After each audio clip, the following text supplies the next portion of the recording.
আসসালামু আলাইকুম রহমতুল্লাহ। কেমন আছেন করিম ভাই? ওয়ালাইকুম আসসালাম। ভালো আছি আলহামদুলিল্লাহ। করিম ভাই, জীবনে যতই কষ্ট আসুক আমি শিখেছি সবর করলে মন শান্ত থাকে। একদম ঠিকই ভাই। আল্লাহ কোরআনে বলেছেন, নিশ্চয়ই আল্লাহ ধৈর্যশীলদের সাথে আছে।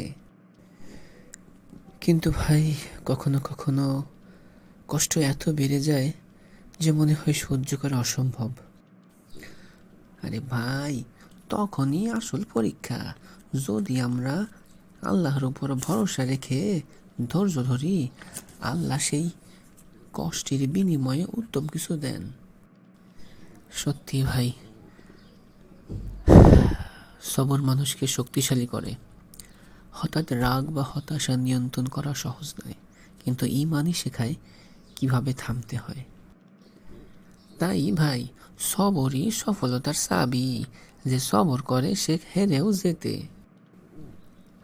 আল্লাহ আমাদের সবাইকে সবরের তৌফিক দিন। আমিন, সুম্মা আমিন।